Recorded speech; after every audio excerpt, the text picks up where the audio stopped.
Boa noite, Xavier de Figueiredo. Ouviste esta entrevista, as primeiras declarações de Aldeno Roberto ao fim de muito tempo de silêncio. O que é que te preendes dela? Bom, eu penso que ele está justamente numa fase destinada a tentar ocupar aquilo que me parece ser o espaço próprio que ele tem em Angola. Ainda tem esse espaço? Eu presumo que sim, não apenas por causa do fator étnico, isto conta muito em África, mas porque penso até pela conduta que ele manteve ao longo destes anos de relativo distanciamento e de independência em relação às duas partes em conflito em Angola. Eu penso que ele pode capitalizar em termos políticos num processo eleitoral em Angola. Quer se queira, quer não, este homem é um dos históricos do nacionalismo angolano. Aldeno Roberto, o FNLA, assinou o Acordo de Alvor. Ele terá ainda um eleitorado significativo em Luanda? Bom, tendo em conta aquilo a partir enfim, de um quadro lógico a partir do qual se pode avaliar isto, tem, porque ele é historicamente o chefe do Metnia, que é uma das tribos mais importantes em Angola, dos Kikongos. É o Metnia... Tem mantido contacto com eles? Há uma expressão FNLA no meio deste caldeirão? Eu acho que a influência dele próprio e da sua organização FNLA, quer dizer, nunca se diluiu completamente ali. A expressão militar já quer não dizer, tem. houve uma tentativa do MPLA no sentido de disputar essas influências da FNLA e ao Aldeno Roberto, mas mal sucedidas até agora.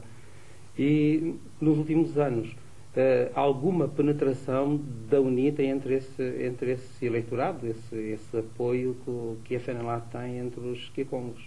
Ele tem alguma expressão militar dentro de Angola? Não, ele não tem expressão militar. Agora, o que eu penso é que as faixas que se deslocaram, por exemplo, os que hoje estão do lado da UNITA, quer dizer, isso pode ser reversível. Eu acho que esse apelo étnico conta muito, quer dizer, ainda é muito decisivo ali, e ele é indiscutivelmente o chefe histórico dessa etnia dos Kikongos, que terá um peso muito grande nas eleições que se venham a fazer em Angola. Na tua análise, seria útil contactar com este homem hoje, no caso de Portugal, como mediador deste conflito? Bom, ele terá inevitavelmente um papel a desempenhar em Angola. Isso parece-me um cenário perfeitamente razoável e inquestionável. Quanto ao futuro da FNLA em si, como é que tu vês? Vês a FNLA apoiar alguma das forças existentes? Bom, isso era justamente o que eu chamava a atenção há pouco. Quer dizer, penso que algum do prestígio que ele conseguiu manter intacto até agora decorre justamente do facto de nunca se ter deixado envolver nem com a MPLA nem com a UNITA. Manteve-se numa linha de equidistância. E eu acho que isso fez aumentar a capacidade de manobra política dele daqui para a frente. O apoio de Aldeno Roberto tradicionalmente sempre foi o presidente Mobutu dos Zaire, não foi? Sim, até à conclusão dos acordos entre Luanda e o Zaire em 1977. Mas ele ainda tem apoios nos Estados Unidos. Por exemplo, o Aldeno Roberto, isto é um elemento mal conhecido, é o chefe da Igreja Batista em Angola. E a Igreja Batista é uma igreja muito poderosa nos Estados Unidos. Aliás, vêm daí apoios importantes com que ele foi contando ao longo deste tempo.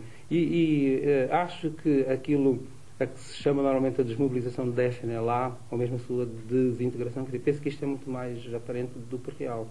Mesmo, e começam a surgir agora alguns casos, quer dizer, de dirigentes ou de responsáveis da FNLA que nos últimos anos se passaram ou chegaram mesmo a fazer compromissos públicos com o MPLA, que hoje estão publicamente a pôr isso em causa e a retomar as suas solidariedades e a sua aliança com a FNLA.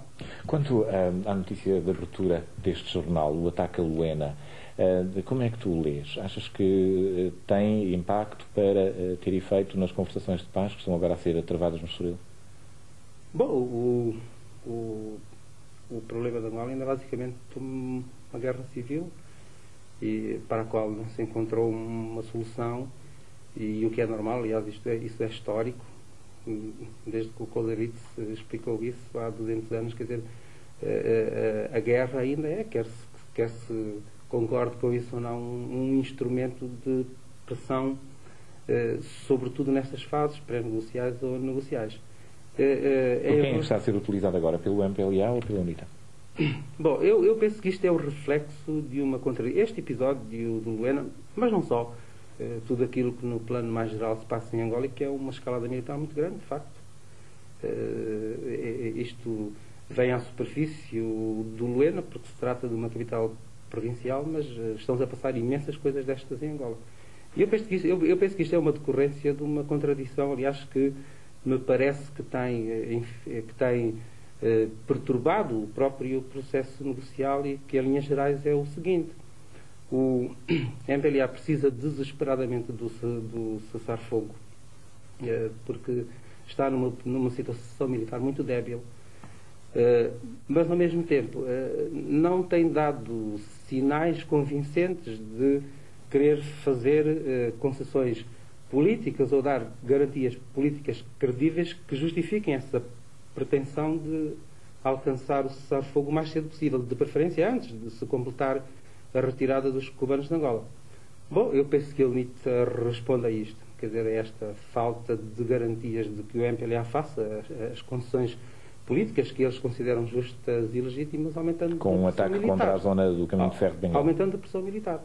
Isto, por exemplo, nós não sabemos o que é que se está a passar neste momento ali no Luena, mas suponhamos que a cidade cai, seria a primeira capital provincial a cair, e penso que isto teria um impacto político e psicológico. E feito certamente aqui nas negociações. Poderão estar em risco as negociações com este ataque? Eu penso que não, quer dizer, eu acho que isto é normal. Passou-se em todas as circunstâncias, ao longo de todos os tempos, isto foi sempre assim.